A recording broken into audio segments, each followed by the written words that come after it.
Hey, guys. It's Amber And Kristen. with Long Branch Talks, and we have Dustin Collins on air with us today, and he's going to be talking about the trials and tribulations of making it big in the music industry. Yeah, I guess you'd call it making it big. Trying to make it big in the industry, we'll say that. So tell us a little bit about your journey. Like where it started, how you wanted to become, like what made you want to become a singer to begin with? I don't know. I'm crazy. There's got some kind of mental problem that's led to this lifelong career of traveling around the country, playing in bars and going from bars to theaters and theaters to amphitheaters and moving to Nashville and living there for a long time. It's I don't know why. I think like one day I just made up my mind and packed my truck. I think I had like a duffel bag full of suit clothes and a guitar and like a bunch of ramen noodles and crap my mom gave me. You're living on beanie weenies and ramen. And moved to Tennessee. Hey, I hear Well, that. I mean, I guess that's how everybody kind of starts out. Mhm. You know, you just go on a whim. Well, I mean, I played music around town for a long time, and then joined the military and lived in Texas for quite a while. Played music down there, and I think that's where I started getting older and really getting to play in some of the places I wanted to play. And I think that's what spurned it for me is when I got out. I was like, I don't have anything else to do, so let's go play. Kind of where the passion grew. Yeah, and really just went down to Nashville to be a songwriter, and I got a job at Tootsie's right off the tag when I moved to town. So I started working at Tootsie's and played the 9 o'clock in the morning shift, and then you do that for a while until they trust you enough to show up, and then they start giving you some midday shifts, and then the night shifts they'll move you down to Honky Tonk Central and all the other bars there. And then I did that for a long time and realized I've not wrote one song. I've just been playing other people's songs and couldn't even go to the writers' nights because I'd have to work. Mhm. And that's the way that we was paying for. There was 4 or 5 of us in a double wide trailer down there, and splitting rent. There was just people everywhere. It was crazy. It gets a little crowded. Yeah, it was crowded to say the least. But everybody worked different shifts, and it wasn't like everybody was there at once. So you kind of had your like spaced out time. That's what I was telling you a while ago before we went on. I have one of your first albums. Like I was like pretty excited about that. I got to listen to your music before it came out, just because we kind of knew each other personally prior to this and things. What if you had to pick one song? What's a song that you're very passionate about? Cold Dead Hands has got to be it. That's where I was saying That's that one because I mean you really pushed that one. That was one of my favorites also. Yeah, that one went to #1 for us, and it's still to this day pays the bills. So it's it was a big hit for us. And when I wrote it, I meant every word of it, and still do to this day. And it's got me in some trouble with some more progressive magazine people.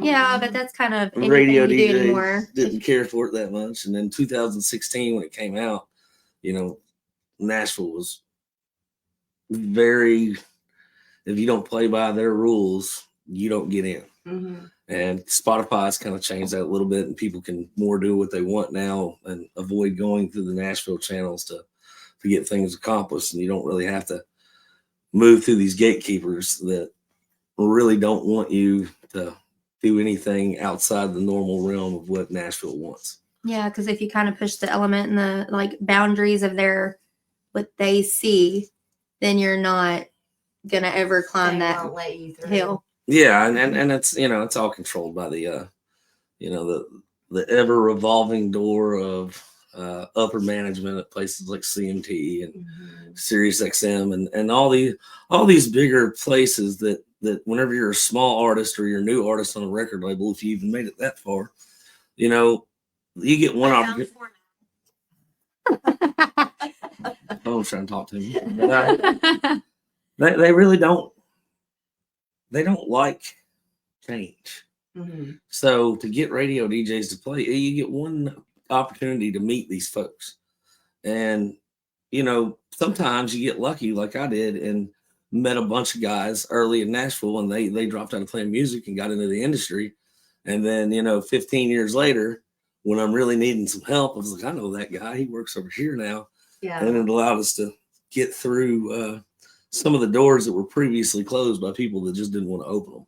Yeah. Because, they had their pockets or hands in somebody else's pocket somewhere else in town. And they can lie and say that's not how it is, but it is. It is. Yeah. Well, I mean, I think that's kind of like it's that everywhere. It's all in who you know, not what you know, not what you can do, but especially in the music industry. I mean, that it's got to be, I cannot even imagine some of the challenges that you've had to face trying to get to that point, trying to get a record out there, trying to get yourself out there and heard, and somebody to say, oh, okay, let's find this guy, let's do this. I'm not legally allowed to say the name of the very first record company I was a part of because it didn't go down so smoothly.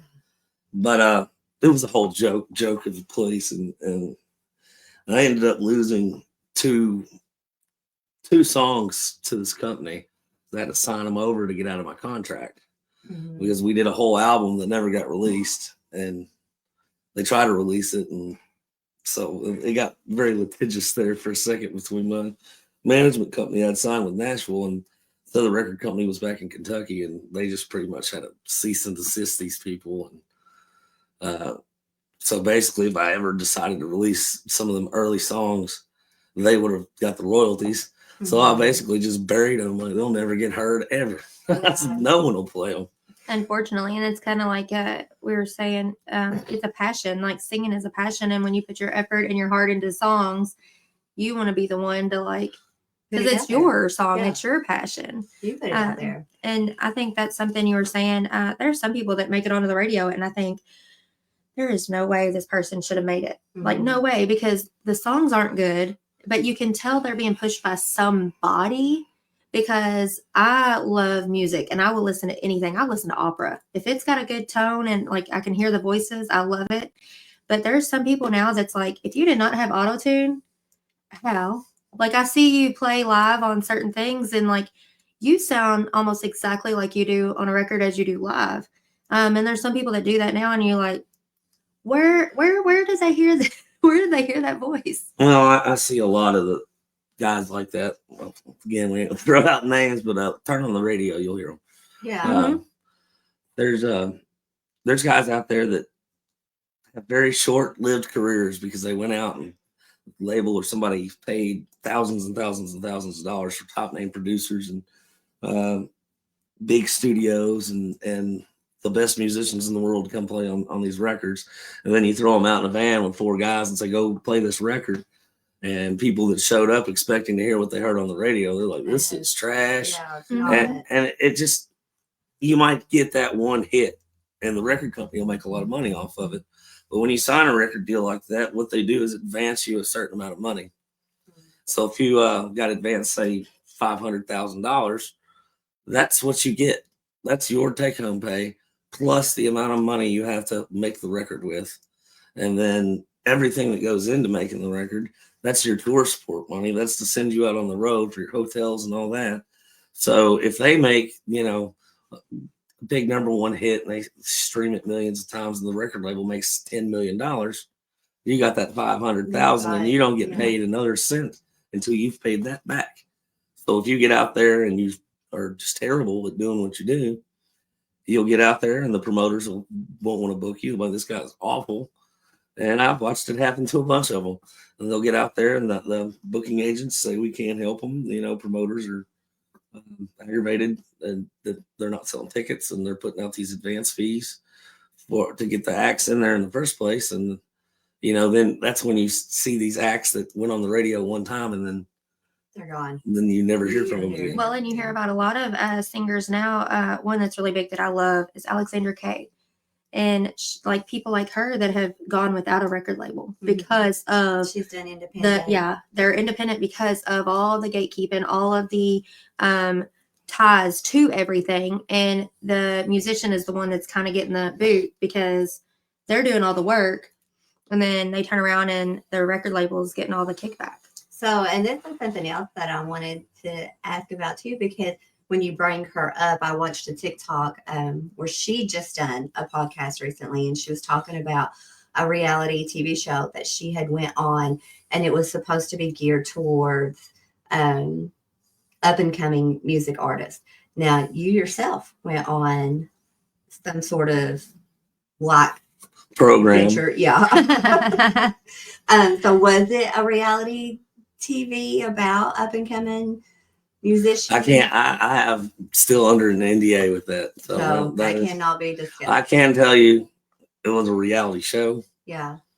It had to do with music, and there wasn't anything about it real. I was sorry to say. I mean, you don't even have to say because there's a lot of people that do the reality shows and they'll say, "Yeah, you're watching a script." Mhm. Well, I just had fun with it. I might have made more of an ass out of myself than anything the whole time I was there, but I And didn't really that's take it exactly seriously. what she had said too, because I think that I don't know how many seasons, or even if there are seasons plural, or if it was just one, but she had kind of said the same thing on that it was nothing like what it was portrayed to her to be, and then they yanked it right out from under her. Well, I mean, I guess that's something I found out about these reality shows is, like this one. I don't know if it'll ever come out. Like it's just totally shut down. The whole project shut down, and they said something about a season 2, and I was like, they haven't even aired season 1, and obviously there was a big budget for it, so I don't know how that works. I'm pretty good with the music industry, but usually when they shoot a reality show, it comes out. That goes out, Yeah, TV is kind of a different creature all on its own. So you've toured with yours, like you've been to Belize and other countries around. You've gone to several different states here in the United States. Is that on your own, or do you go as an opening act, or? Well, I've done both. My agent used to send us out. I mean, this is in between Nashville and Kentucky. I'd stay on the road. It's a different time though. We'd stay on the road, and we do 4 shows a week, and I've probably played every small to mid-size, even a lot of the larger music venues in the Southeast, and got a lot up into the Midwest and the Northeast. We've done quite a bit, and some of the shows we've done, we've opened up for guys like Aaron Watson. We were out on tour with him. I went and did a tour with Tandy Tucker, and those are always a lot of fun, but nerve-wracking to go out. You go from playing at a bar with 1,000 people in it to sold out at the Andy Williams Performing Arts Center in Branson with Tanya to 15,000 people. I'm like, wow, that's a huge you don't think there's a big difference between 800,000 people to 15,000, then you're like, holy crap, until you walk out on stage and see it. Yeah, especially like a theater, because the bar scene's rowdy and people are up dancing and at partying. A theater, they're sitting there listening. Yeah, it's dead quiet, and you gotta wait until the song's done. And the scariest thing in the world, I always thought, was like, what if they don't do anything when we get done? Like, it's just quiet. I'm like, okay.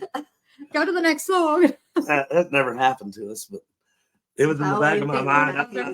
I think I talked to Brad, my bass player, but I was like, what if they don't do anything? He was like, then you're gonna look real stupid. Okay, so artists have to be careful because of the labels or producers see potential. They try to sell you to the Golden Gate Bridge just to line their pockets and leave you in the wind, and that's very true. I mean, that's kind of how you've been done it a few times, and I've loved it and hated it for so long, and I'm taking a step back from it this past year to just try something different for a while, and we're gonna still release my new record. I have now you write your own songs also. I do. I write. Sometimes when you're on a label or you're on a publishing company, it's kind of a this for that kind of deal with them. So sometimes on a record, when you do a whole album project, you can't cut all your own songs because you need help from friends kind of doing, and if you never cut nobody else's songs, you're like, well, why am I going to help you? You ain't going to put none of my stuff on your record. Yeah. You scratch my back, I'll scratch yours. Yeah, and it's a whole lot of song trading. I'll send these songs over here, they'll send some over there. So, but mine are about 90% my own because I'm picky and I don't. Yeah. Well, and you're strong in your writing because you were talking about, like Cold Dead Hands and things. And a lot of your songs can be controversial for some people, but there's a lot of bigger singers like Brantley Gilbert. He was big, and then he started kind of getting political and kind of into those songs, and then they stopped playing him. And that's wrong. Like, I feel like it's wrong. I feel like if that's what is pulling you, or that's what, but I guess it's like you said, it's the industry. If they don't like it, or it's going to hurt them, they're not going to put it out there. I had back in 2017, we made a radio run with Cold Dead Hands where some of the DJs were actually playing it. And it actually got, I think we got up to 63 on the Billboard airplay chart, which is for an independent's almost impossible. Because at that time I had no label, no nothing. I had 3 songs that were recorded and I paid for them. And I posted a video of it and it went viral. And then the next thing you know, we throw it up on Spotify and all this places, and it's got doing millions of streams. And then you got Nashville calling off the hook, who's this kid? And I ended up with my management company, and they get me into some rooms with some big guys right off the tag. And I was told by a very high up person at radio, I will never play you on any of my stations. And he had 160 radio stations at the time. And he said, I'll never play you on any of them. Because he said, I don't like song, what you do. And he said, I think you're pretty much a garbage artist. Oh, wow. And I was like, thank you very much, sir. And I walked out and he was walking behind me. And I said, God, that guy's a prick. It was real loud in the parking lot. And he was walking behind me. And Oh, it kind of was. Joe, my manager, said, get in the car. Get in the car. So I guess that is, because my next question is, what are some of the challenges that you've had to face? And for me, it would be keeping my mouth shut when shit like that goes down. Like, that was the biggest challenge of my entire time I spent in Nashville and did anything, was biting my tongue because you're going to get told no. That's the nature of the music business. Not everybody likes the same stuff. And that's good. It keeps variety, but yeah, it keeps it going. And I understood that, but some people like that are just rude, outright rude for no reason. And I'm not a rude person. I was going to say, when you're like a small town country boy, like you get out into that scene and it's like, we don't talk like that from where I'm from. And when you do talk like that from where I'm from, we do meet in the parking lot. Yeah, I mean, there's consequences. That's just to keep my mouth shut, especially about some of the stuff with radio. And I got a lot of friends at country radio. A lot of people still play my music on country radio. And I appreciate all those guys that believed in it and did it and committed to playing us. And they changed my life. But there's a lot of them out there. They can kiss my ass. Well, and I mean, that's the thing too. Like you were saying, everybody's got their own flavor, every taste, and you're going to be told no. And I think there's a way to say no graciously without sounding like you're being a total ass. And unfortunately, without trying to destroy somebody's because dreams. I'm telling you, like I said a while ago, there's so many people that in auto-tune, they sound okay. Then you see them live and they sound like garbage. It's like, who did you know to get to where you are? Because your voice is your voice. So you just don't like what you're saying in your songs. That's okay. But they need to focus on their audience. Because a lot of the audience in the country music world, they lean toward what you like. What they like. Yeah. So what is one of the biggest misconceptions about the music industry that you wish maybe you were told before you got into it? Or I wish I was told a lot of things before I got into it. It's a lot of cheap hotel rooms and all the partying you see. I guess that happens some other time. I mean, we did our fair share of getting rowdy out on the road when we were younger, but when you're out touring, I mean, you're tired. Yeah. It's a grind. Not always glitz and glamour. No, it's not. And you're in a bus or a big van with 6 to 10 other people that ain't have Man, really, same you know, smelly man. everybody's bags are in there, and you know, you might sleep in the bus one night, and then you get a hotel, so everybody's getting a shower every other day. I was about to say, stop at the pilot, get you a good shower. In. I ain't never done a gas station. Thank pilot God. shower. I was like, I have seen some people, and I'm like, We there get you the go. Holiday Inn Express real good though. I'd be in the sink. I know that much. I don't know about those showers. But I mean, you were saying, you know, it's exhausting and things. And I mean, how long have you been doing it? Oh, what is it now? It's 2024. So since I've been professionally doing this since 2014. So about 10 years. Yeah, 10 Yeah. years and about 20 years of grinding and playing Mm-hmm. just to write all the songs. Like a lot of the songs were older, but getting out and being a part of the Nashville scene was probably about 10 years. So looking back through I mean, all of the 10 years, is there any key decisions that you made that either helped you or hurt you along the way? Well, that's interesting. She's always got the good ones. There's a lot of times, I song decisions. I've thought about 100 times. So should we have done this with this? And the barn. That was a hard decision for me to make. That was one of the songs we released I didn't write, and that was and everybody at the label was like, "This is the song." I was like, "I don't think it's the song." Yeah. And it turned out great. I mean, it turned out fine. It went top 40, and we made some money on it and had a good time. The video got us on CMT the first time.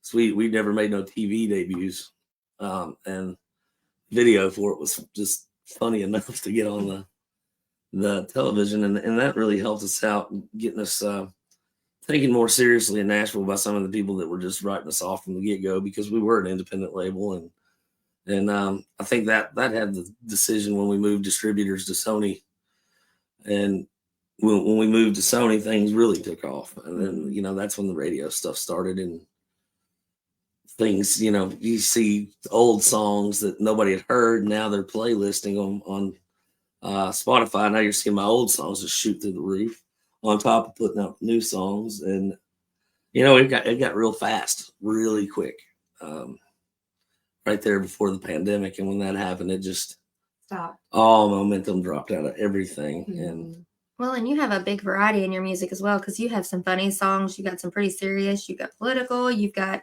sappy, you've got a big variety of music, and your tone throughout of them you can tell is a passion. Because I mean, I've listened to your music several times, and like your passion carries through in all of them. The funny ones is the ones that I've always enjoyed listening to, the ones that you can tell that you laughed making, because you cannot keep a straight face when you're singing them. Yeah. So we did at Long Branch, we had a single release party for you. Yeah, that was a good night. Uh-huh. So what was that single? What was the single that was released? Because I honestly don't remember. I don't think it was Cold Dead Hands. I think it was that was only a couple years ago. Mm-hmm. What song was we releasing? Was it? You don't ask Georgia. Me. I think it was. Yeah, it was when she had Georgia on her mind. Uh-huh. That's a good song. That was wrote by another friend, Mr. Eldon. Yeah. Somebody I went to school with him. When she went to school with him, Eldon Huff wrote that song. And what a killer talent! Somebody that educated me into the music industry. Eldon. Yeah. Really He's got amazing talent. There was a lot of times I didn't know what to do when I was in town, and who to mess with, who not to mess with, who to talk to, because Eldon knows everybody. And every time I called him, he picked up the phone and he was like, "No, don't do that," or "No, stay away from them," or "Those are good folks, stay over there." And it's very helpful having people like that you can call, that you trust, that have nothing in to gain from you at all, other than being a friend and somebody you can call to. I was watching some TikToks last night because I was looking up your stuff to make our video for you, and I seen where you had done something with Cope Ford. Oh yeah, we've done a. Was that Code Dead Hands? No, that was a song called Bonfire Songs. Okay, I knew there was something. I was like, I didn't click on that one because I was trying to just look for your voice. When we originally had planned on, we had that in front of Florida Georgia Line at one point, and they had considered cutting it on one of their records, and they ultimately passed on the song, got sent back to us, and we asked Colt, like, hey, do you want to do a line on this song? He's like, yeah, I'm doing a studio session next week. He said, send it over. He said, I'll spit you a verse and send it back to you. And like a week later, he sent me an email with the song, and I was like, yeah, that was quick. So, because you're probably used to people putting you on the back burner and being like, I'll get it to it when I get to it. Yeah, I'm thinking months from now we'll get this song back, and I mean, we had it back in 2 weeks, and it was really cool. And then every time I've played with Colt around Kentucky or whatever, I just go see him. Every time I go there, he pulls me up on stage to sing with him. So that's been a really awesome feeling too. It's been a really cool relationship with him and the whole team at Average Joe's, who were awesome the entire time I was with them. We got a lot of stuff done together to formulate and make my company run right. And that's really taught me the music industry and how to work in it. And when we decided to co-venture with Sony. Looks like we have another comment. Susan Perkins, ladies, here's an ideal for your show. One show every now and then that offers the singer-songwriters in our region is airplay. You could be the DJs enjoying the interview very much. Thank you. Thank you, Miss Sue. We appreciate that. That's actually we love Miss Sue. I actually talked to you about her. Mhm. Brianna's dear. Yeah.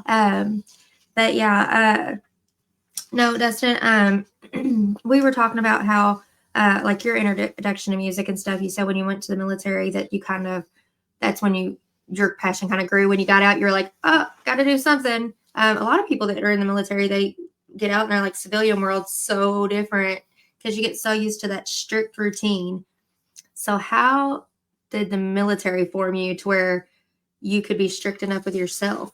Well, it's interesting because a lot of the guys that I work with in music are all veterans. That's just kind of a community thing that happens. You don't even mean for it to happen, but you end up in places with everybody else. Like we just, as veterans, everybody just kind of scoops together. And I did a few writers' nights at the American Legion post in Nashville, which got me in with some of the guys that were writing around town, and then more guys. And then one of my very good buddies just made his Grand Ole Opry debut. He's a wounded Marine. He lost his leg, and he's got some of the best writing talent. Sal Gonzalez. I mean, he's the man, and he works for Wounded Warrior Program now. And he's like an ambassador for Wounded Warrior Program, and he goes and plays music and does just an outstanding job. And he's introduced me to a lot of great people in the veteran community in Nashville. The people I still, if I'm going to do any business in Nashville, I'll try to keep it with the veterans. Within that group of people, just because you can't trust everybody, but that to me, like those people understand me, I understand them, how they think, how I think. They're your fellow brother and sisters. Yeah, and I don't have to talk to you with kid gloves. I can tell you what I mean, and it's easier to get something accomplished when I can tell you the way I know how to tell you instead of having to dance around your feelings. Dance around somebody else's feelings. Like, if I worked somewhere, like for real, I'd be in the HR department every day. I think when you're an honest person, that kind of happens. So it definitely does. What has been your biggest muse, I guess, in songwriting? Home. Home? It's always been home. I thought you said oh. No. I was like, oh. Just that, a lot of my songs are geared towards people from places like this. Mm-hmm. And I think Tyler Childers said it the best. And when I finally came home, I wrote my new record, and I think my new record's better than anything I've ever done. And I took it to heart. Childers said, I called him Chowders. Chowders. We rub off on everybody, so kind of twisted. But Tyler said, how are you going to live in the biggest growing city in the entire world and write country music? That's true. And thought about it, like Nashville bogs you down. You get into these writing rooms, and sometimes they're scheduled for you, and sometimes you'll be writing with some human being you've never met before. And even if they've wrote the big, huge top 100 hit, How do you connect with somebody you don't know? Yeah, if you don't know anything about them and you're just walking in this room, I mean, it's professionalism that if you're a good enough writer, you can sit with anybody and write. But it is weird to like sit there, sometimes like I like to talk to somebody for a good hour and get to know them. You at least talk? No. But before I try to write with somebody. But I think that would be hard because you have your own style. And then how do you get to know somebody to know their style? Even if you the best writer, you kind of want to stay in kind of your like area of what you're comfortable writing about as well. Yeah. Yeah, I mean I've got a bunch of guys that like if you look at a lot of the cuts, they're all wrote with the same people. Because those are the people I've always wrote with and I feel comfortable writing with. Kevin Jagger's one of them, E-Town Boy. We wrote a lot of stuff on his albums and my albums. And I love writing with Kevin. He's got great ideas. He's got a fresher mind. He's more open to newer styles of country music than I necessarily am. And that's that's another question because like you said, the newer styles of country music. That's what I was about to hit. Because some of the songs are not, to me, real country. I mean, when I think of country music, we think of old school. Yeah. George Jones, people Tanya like that. Tucker. Yeah, like that. And even though now I still like the music, it's more of pop, I guess. Well, I was about to say like it very much is. Well, you have like Jelly Roll. Yeah. One of my favorite people of all time to listen to. Do I think he is geared toward country? Yes, because of the things he's singing about. But a lot of people that are used to the old style of country, they don't listen to his wording. And that's where they're listening to just the beat. Mm-hmm. And it's like, you got to kind of, that's where I see the country at is the wording. Well, I've always said that, there's a format that's just two different formats in country music. Mm-hmm. And there's radio that most of the radio and most of the playlists are geared towards the newer country music that's coming out of Nashville. Just mostly because the amount of money that's being pushed behind it to drive it. Mm-hmm. But then again, you got guys like Sturgill Simpson and Whiskey Myers and these bands and just blowing the roofs off places. Yeah. My favorite band of all time's always been Cross Canadian Ragweed, and probably one of the biggest drivers for me to want to play music live was seeing them in basically an old fairgrounds and somewhere Texas, Denton, Texas, or something like that. And there was 100,000 people showed up. Mm-hmm. I mean, it was just like a freak party that just popped up, and 5 or 6 of these Texas bands who nobody outside of Texas has ever heard of. And that they became one of the biggest underground bands of all time, as far as I'm concerned. Yeah. I don't think I've heard. I haven't either. I'm gonna have to. Well, they brought. This is how big of influence they had on me and a lot of other people. Is they stopped touring and broke up for 11 years. Announced 2 shows at a stadium at the University of Oklahoma. 100,000 or something. 100,000 tickets were sold in an hour and a half. Oh wow, that's crazy. So they were kind of like cultural icons in country music, especially the writing community, because it's the writers usually aren't the ones listening to the pop stuff on radio. We generally have a different playlist than most people. Yeah. And that's how you find bands like Treaty Oak and mm-hmm. that are just great that would have never otherwise got a shot. Well, and you were talking about how Spotify's kind of opened the gate for people. I listen to a lot of Spotify. Like that's all that I listen to. I don't listen to the radio anymore. But I'll put on my Spotify like 80s or 90s country. Just like the older style country. The older style country. Yeah. I burn up that 90s channel on Sirius XM. Yeah. I do too. There used to be a channel on the radio that was older, like geared toward the older music, and I can never find it no more.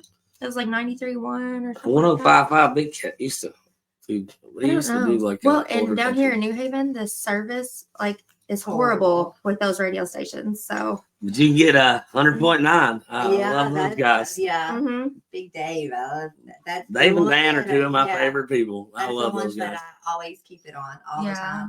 time. So how do you manage your time and prioritize different aspects with your music career in your, I guess, everyday living? I didn't for a long time. It was basically my entire life. That's all there was.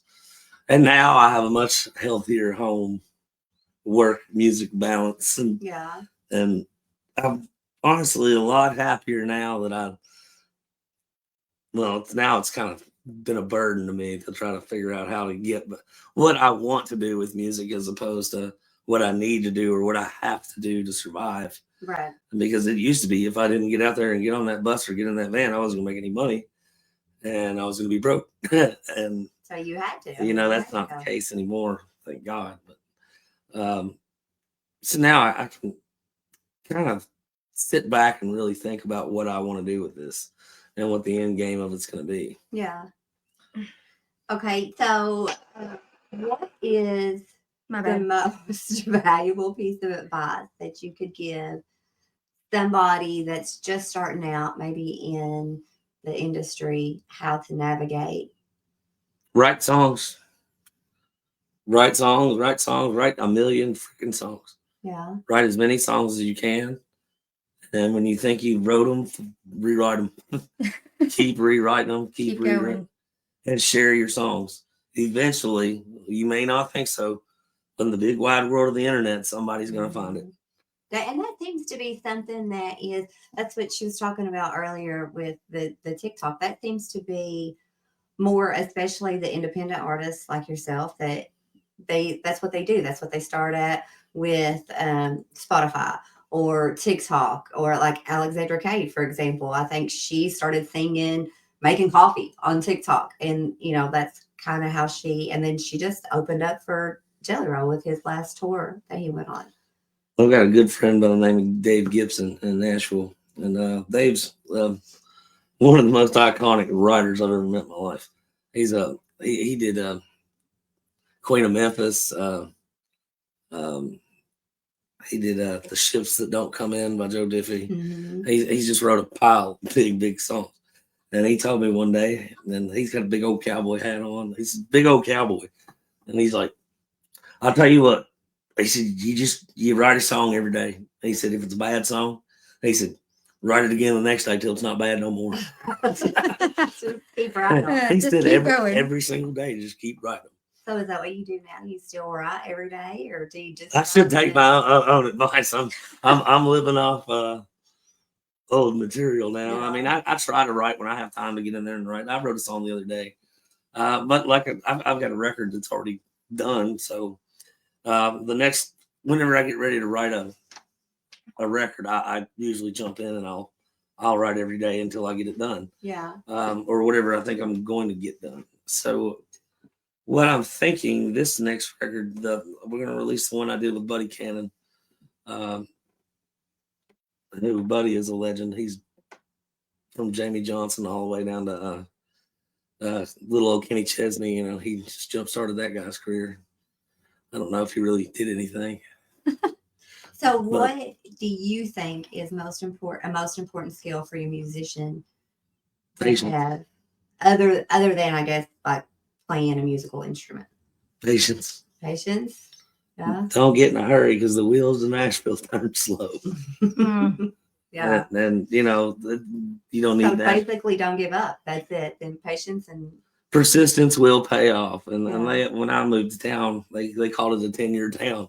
They said, you won't do anything unless you've been here 10 years because it's kind of the paying your dues part of it and just being around.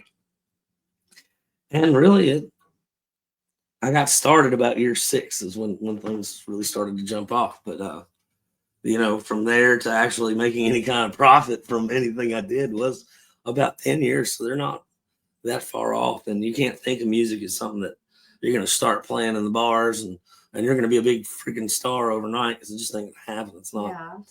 It's Another comment. If I can add, please copyright your music. So that's something that That's something that immediately happens Yeah. when we write. And, when we're in the room, we immediately copyright. There's a self copyright, and we also we usually record it, and when it's date stamped and recorded. Like So we'll with record a that, demo. I mean, have you ever wrote something, and I don't even know if this is something that you maybe even can talk about, but have you wrote something that maybe you didn't copyright? Sorry, I'm slinging my pen in front of you, and that was it taken from you and somebody else take the song and run No. with it, or no? No, see, I copyright everything immediately, so there's no confusion about what's mine. Yeah. And that's something I learned from my dad. My dad was a musician and copywriting, and I send it to what's called Broadcast Music Incorporated, which is a performance royalties. I'm sure being a bar owner, you've dealt with BMI before. Oh yeah. But they make sure no one uses your music unauthorized. Mm-hmm. And so you can say I wrote a song, I released it, and you want to do a copy of it and you want to sell it. You can buy a license from BMI or one of the other PROs, and you pay for the license and you can use it for X amount of copies. Now, if you go over those copies, BMI will light you up, and Yeah. they send you a nice letter in the mail saying you owe them $250,000. $250,000. Whoops. And they don't fool around. They will take you to court. And so some of it, like some of the smaller bars and stuff that play on the radio on, you let stuff like that slide, But Yeah. if you're like wide open using a jukebox or operating a dance nightclub or something, yeah, you probably need to pay your Pay your dues. your BMI dues, or cover bands come in. You got to have a license for that, and because that's how guys like me get paid. Yeah. And it's good double-edged sword. Some of the companies could be run a lot better. And So what are the pros and cons, or some of the pros and cons of being an independent artist like yourself? pros, I get to do whatever I want to. Cons, we lack the funding that we once had. There's no more. There's no backing. But in like the small town though, there's a lot of people that are like, "Hey, let me help you out." So that has to be a little bit helpful. I mean, I know you have to have the money to push it. Yeah, That's the problem. it's. I find it easier now for me. Like getting started, it would have been just a huge mountain to climb to get to where I'm at, to where I'm able to do this stuff, because I've acquired a lot of favors with a lot of people, and sometimes you get cash them in. I've done stuff for other folks, and they do stuff for me. And some of the guys I know, they work for Sony, they work for Universal, they work for these big guys, and they're not. The pay chart's different. They charge guys from Sony a lot more than what they're going to charge from somebody like me. It's coming because they know that we're budgetarily constrained. Yeah. And that I can't afford to pay $100,000 for a record. Where you get guys like Danny, I'm gonna get in here eventually and cut some stuff. Where you can come in and actually work at a fair rate, and you're not getting charged overhead in Nashville $1,000 an hour for studio time. Well, I think that's the small town thing. Like you've got people like Danny that he's helped us a ton. Yeah. So I think that's also the nice we small be town here right now if it wasn't for Danny. Yes, but I think that's kind of the nice small town. Like, hey, let me help you out, because there is like the financial restraints of starting out being independent and not having that backing, and I think that kind of hurts people like you as well, because you have the voice, you have the talent, you have the gumption, you just don't have the exact backing you need. Well, even when we had the backing, it kind of took you. It's a lot. Still. Yeah. Yeah, it's a little easier when you got the money, but not a guarantee. It's still not a guarantee. no, there's no guarantees in the whole deal. But I've been able, through the record labels and all the people that I've worked with in the past, we've built a mountain of a following. So when I release stuff, it gets out there. I put through some cheaper marketing tactics and not trying to go spend $100,000 on a radio campaign. Right. I've made a lot of friends at radio. I send them, they either like the song or they don't, but I'm not going to push and go on a radio tour and spend all this money to go town to town and play, every single radio station's barbecue on the patio. Because that's how they get you. They'll have you come play a free show in town when you're a new artist or something, and it costs you a lot of money because you don't get paid for those shows. You're just out there doing them. So hopefully they'll To play get your you name out, maybe. Hopefully they'll play you on the radio. Yeah. And sometimes they do, and sometimes they're like, "Thanks for the show," and then you never hear That's from them it. again. Yeah. So it's all about being an independent artist, is taking what resources you have and doing it smart and not wasting. You can't waste your budget on things that don't work. Mm-hmm. Yeah, and the only way to figure that out is Try and find out what's worked, Trial and error.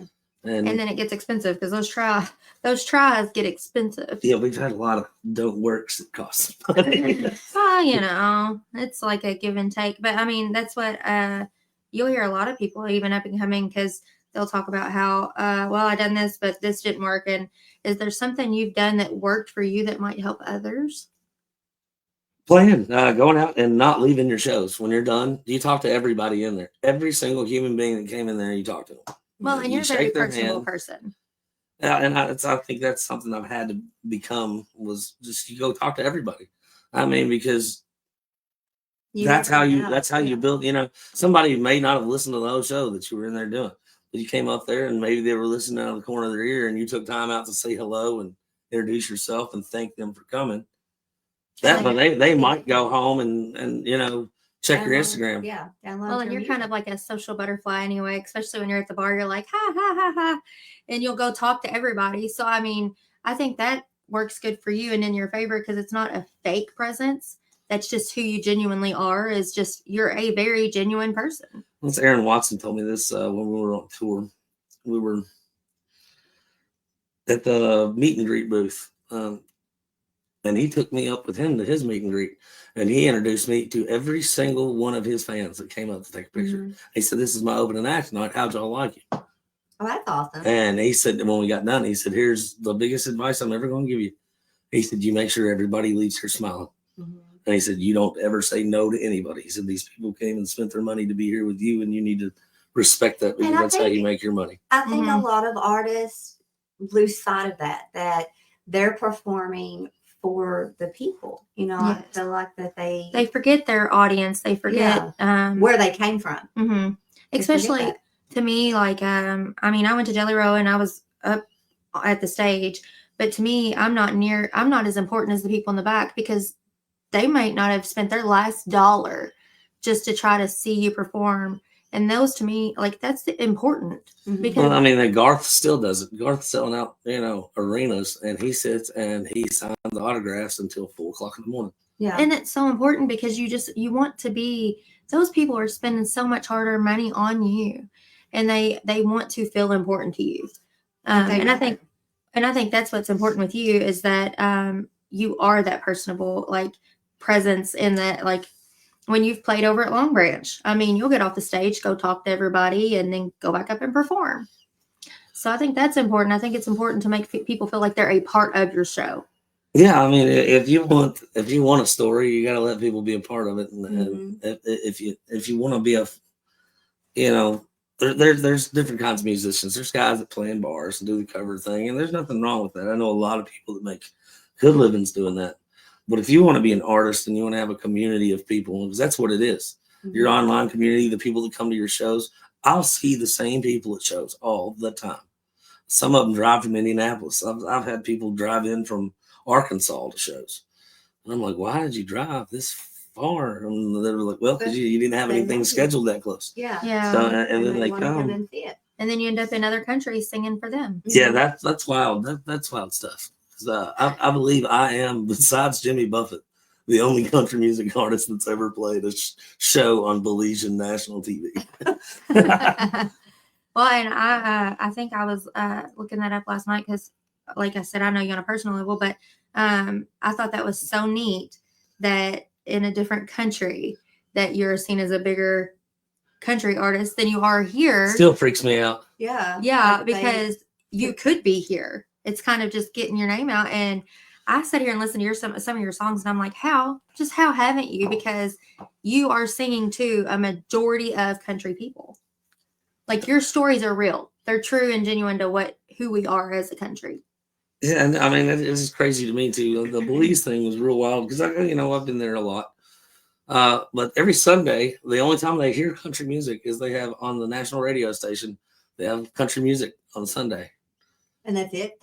Yeah, and I mean they're listening to like Waylon, Johnny Cash. They're not listening to the new stuff. Mhm. Yeah. You might hear a Carrie Underwood song or a Brad Paisley song thrown in there, but it's not. There's no Morgan Wallen. There's no none of that. They're playing Old school stuff. legit old Yeah. school. Kenny Rogers is a big freaking deal down there. Wow. Every time I play I down love there, Kenny Rogers. they but, want to I hear mean, Islands in a Stream and The Gambler. Oh, Yeah. I love those songs. It's like, you know The Gambler? And I'm like, how do you know The Gambler?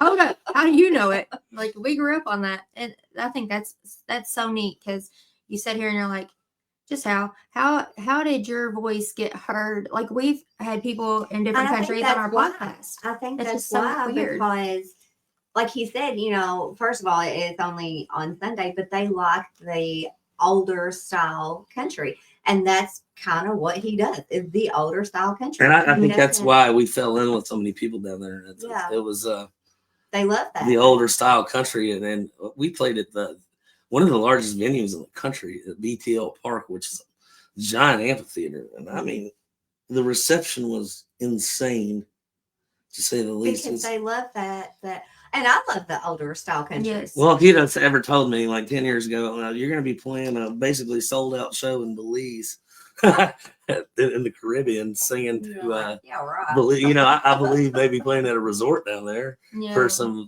tourists, but to be playing in downtown Belize City with, The locals. it was, and meeting all them people. I mean, I sat and I met almost all of them. Mhm. And we didn't leave. I mean, we were up early or late out late, and It felt early. It was early in the morning before we Yeah. got out of there. Yeah. And we just kept. I mean, people just kept coming through the line. I took pictures all night long, and it was the And that's wildest gotta be experience. a good feeling too. I mean, that's gotta like boost because I can't imagine being told so many times, no, no, no, no, no, and then going into a place like this where they love you and they want your autograph, they want your picture, they want you back, they want you there, they want to hear your music. I mean, that's got to be a boost of confidence. It's got to. Some of the biggest shows I played. I played with Clay Walker here in New Haven at the Amp Distillery, and it was a big hometown show for me. And Clay was super kind, and I can't say enough about those guys letting us come play with them and blowing the roof off that place, because that was probably one of the top 5 music moments I've ever had. That and that's when I got the kind of same kind of feeling from Belize. And the first sold out show we ever played was in Columbus, Ohio.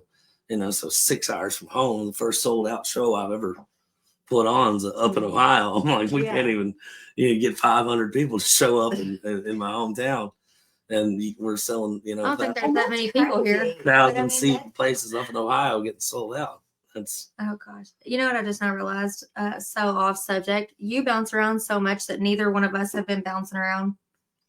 Like I never sat still. Yeah. So it was I got like restless legs. And Yeah. Annie always has to put her hand on my leg. I know, I'm sitting here We like both can't sit still. That's I it. know. But he's So we're moving watching you around. move. It's, Yeah. it's burning my energy. I appreciate it.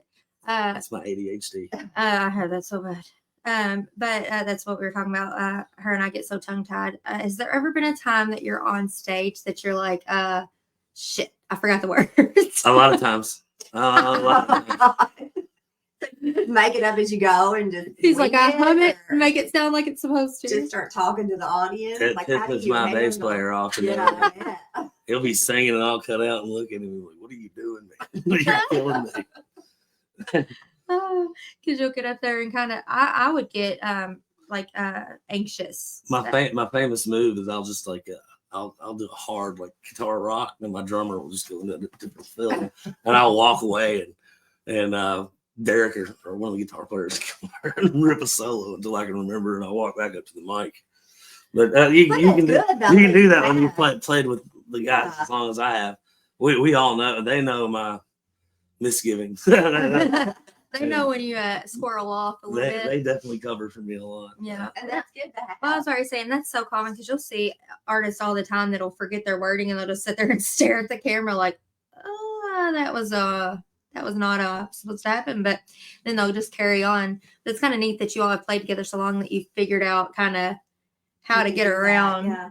Because that So would be me. How is it playing on big stages like that where you have sold out in arenas in big concert venues and then coming back and playing on like Long Branch stage, a small town stage? I mean, Not the only band show we've ever played here was just massive.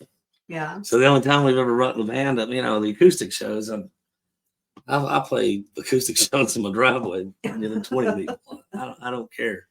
So that doesn't affect you any like you Not at all. We better. give the same amount of energy no matter what we do. I mean, when we brought the band out here, I remember showing up and it was early, Mhm. and I pulled off Line Station there, and I was like, "What the hell's going on in town?" I got driving. I was like, "I'm going on in town." Because I've seen the cars parked from, they were from 5-star all the way to IGA. I was Sorry, like, I'm gonna you're knock over the freaking table. kidding me. Yeah. And we got in there and I was like, this is nuts. Mhm. That was a Oh, gosh. crazy gig. But it was fun. We had like lots of fun. I was about to say pull up into town and not be able to get through and be like, what the hell? And me. you've also opened up for, you said Clay Walker also at Log Steel, but there's been a couple more that you've opened up for up there. Oh yeah.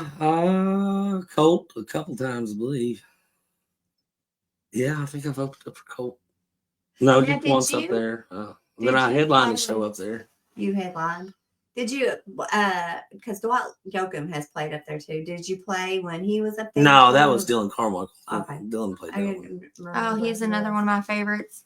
Oh, Dylan. I love listening to his voice. Have you ever listened to Dylan Carmichael? Mm-mm. Oh my goodness. He sounds a whole lot like Eddie. You want to talk about a new country singer that sounds so old and just we're listening to him when we're done. Yeah. Yes, you will Okay. love his voice. I am like obsessed with his voice. I believe my favorite show I've ever done was with we did one with Tanya and Branson. Mhm. I'd never been to Branson before. I've heard Branson's very pretty. I was about to say I've heard it's very, and especially in Christmas time. Well, we get done, and I was telling you kind of like, I didn't know if they were going to clap or not, and we had a very warm reception, and after I was sitting backstage and off to the corner, and I was listening to Tanya Tucker sing Delta Dawn, Oh, I love that song. 15 It's one of my feet from favorite me. songs. And I got blurry eyed because I was like, my grandmother who just passed would have just, Love that. I mean, it would have been the biggest deal in the world for her to see Tanya right there. Yeah. And I think one of her favorite songs was Two Sparrows and a Hurricane. Mm-hmm. And watching a literally a living legend 15 feet from you Sing her just beautiful songs. knock a show out of the park is insane. And it's a show that you got to be a part of. I mean, that would be the insane part. Like, I had already Surreal. when I was Kinda watching. surreal. I had already forgot that we even played. yeah. I was sitting there watching. Just Tanya. I was watching like, her. You watch a professional do her job Mm-hmm. Well, and go out there and just smash it. in front and of I was all about to those say, people. and she's one of those people that has the voice. Like she's not auto-tuned and she sounds like herself when she's live. And she's old school. I mean, and- she's got the old school. and her sound. songs have so much meaning too. And It's unreal. she's a cool lady. She's just a really cool lady. I've never met her, so we don't have that kind of. But we know her music is just phenomenal. Well, everything she does up there on the stage is cool. Like Mm-hmm. she the way she talks to the crowd, and that's important for artists to do, is the way they relate to somebody that's been a star since she was 13 years old. Yeah. At 60, still killing it. Mm-hmm. 13 to 60 is a good long time to be in the music business. Well, and And she's she's done small town festivals as well as larger venues like that. I mean, it's amazing. We got another comment. Tommy House says, great interview, very informative. Thank you, Tommy. Dustin's all right. Brandon Shaw says, keep up the good work. Brandon's also a new one that's getting ready to Yes, it's he's up getting and ready to coming. have a release at Long Branch Uh-huh. next month. Yeah, on So- the 24th. So Maybe you and him So can what get together. so with this, what is the best advice that you could give somebody like Brandon who is just now coming up into the industry, don't really know, a whole lot about it? Like What could help what him? advice? Yeah, what advice could you give? No means next. Yeah. Keep going, don't quit. Ooh, I like that saying. Yeah. No means next. It don't mean give up. It means Yeah. keep on pushing. You'll get told no 10,000 times, and it takes just the one time. One time, and that's it. you'll be singing in a VFW, and then the next week you're loading up a tour van to Go on tour with head Amy to, Tucker. head to South Dakota with a band you've never heard before. Yeah. But that's so interesting because you do have people like him that are working on trying to get their first single out and things. And I think that's what's so important about you, because you have had the door slammed in your face. You have had to, deal with the bad mouthing and all that bull crap that you shouldn't have to deal with. No, just no means next. But you don't have to be negative. Like, I love people that will give me advice. Just don't downplay me. Don't down talk me, which is kind of what it sounds like has happened to you a lot. And I think it's because you have a very dominant presence. And I think that's kind of intimidating to some people in the music industry, because the songs you sing are country music.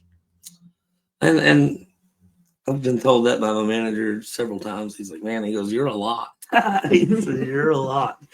And You're a big personality. And when you go into a room, that's what some, the better A&R guys at the labels, that's what they want. They want somebody who fills up a room. Mhm. They want their artists, when they walk into the room, 50 people in there, they want them to stop talking to them. They want them to want to talk to that guy.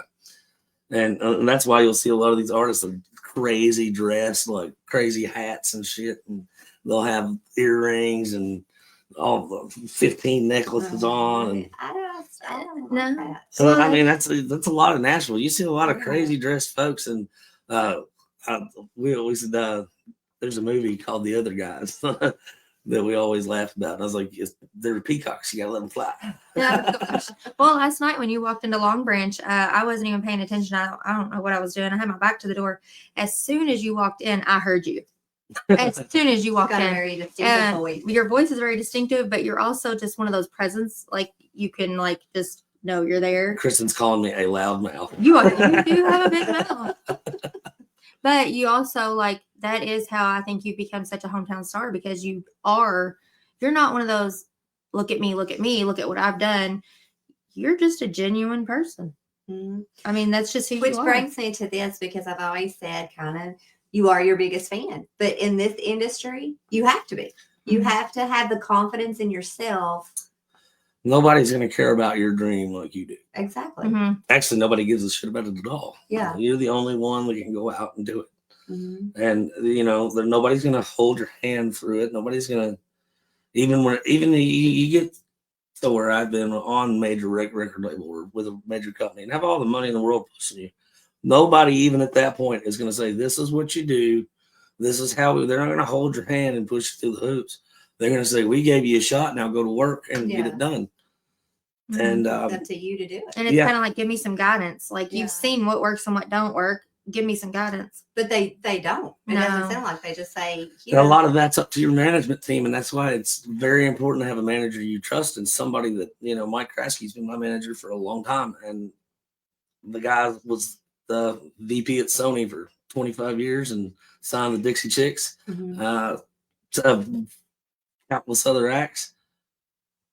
I can't say with a surety that he knows what he's doing, but But he sure has Mike, that if you hear this, I know you know what you're doing, but He's like, wait a minute. he's sick right now. He's been in and out of the hospital, so he probably is watching this. He ain't got nothing else to do.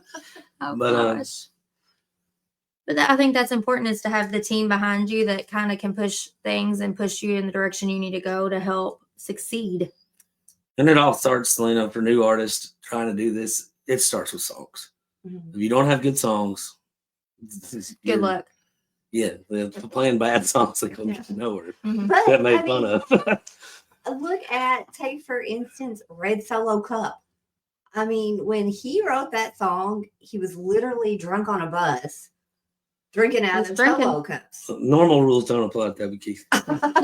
No. Toby Keith could be. He's a Well, legend. all God the rest time. his soul. He Yeah. could do whatever he wanted. Oh, he did whatever the hell he wanted all the Dude time. could sing the phone book and You'd listen. Yeah. You listen, because he had a good voice. Amazing. He was. Mhm. Guys like Toby, that there's one song in particular that I heard it more times before everybody heard it, because it was like the joke at Writers' Nights. And I got to know a little bit of the guy that he eventually cut it, and he was buddies with the guys that wrote it. And He said, "I'm gonna put this on my record." And I was like, "You won't do it," Oh, and he did. And I think you know what song I'm talking about. Oh yeah. It's about Dallas.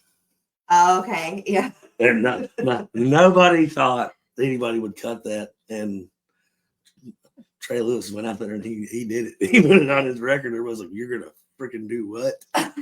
He put it out there. And as soon as, You've gotten that said a few times to you. oh yeah, I told him, "You're gonna do that or the Stand with the Flag song?" Yeah, that's what you want. Let's do it. But he threw that one out and they got on TikTok, and I mean, dude, blew way up. And you know, something crazy like that, it's kind of gimmicky. You know, that turned on a lot of people to all the other stuff he had done his whole career. Mm-hmm.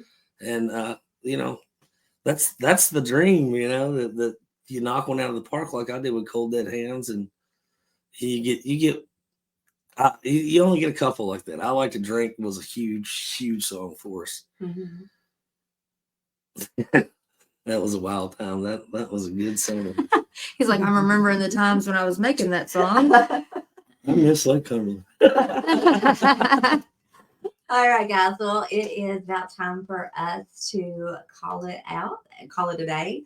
Be done with Call it out? Yeah, call it out. We're calling you out, Dustin. You can listen to Dustin Collins he's on Spotify. You can download his music on Spotify. Where all can you listen to your music at? Anywhere music is sold. iHeart, all of it. iHeart, yeah, it's on iHeart's Apple He's Music. on Facebook, Dustin Collins Official. Yeah, DS on Collins. Facebook. Instagram, Twitter, TikTok. Mhm.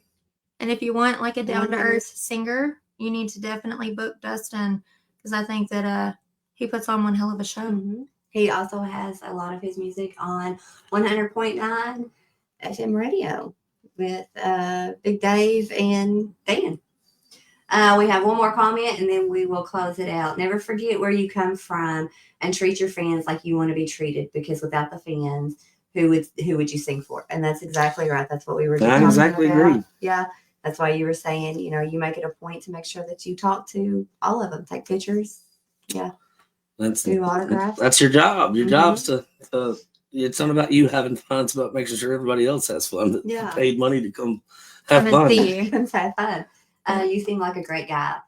So that was one of the comments also. He's all right. So again, if you want to listen to his music, you can contact Dustin Collins Official on Facebook. You're on TikTok, Instagram, iHeart, Spotify, anywhere that you can download music. The Gram's the one I'm always on, so you can download his music and or reach out to him on Facebook, follow his social medias. Thank you, Dustin. Yeah, thank you guys for coming, having me. especially last minute. We Yeah, greatly appreciate yes, it. It was very last minute. We do appreciate it. And again, you all can follow us on Facebook.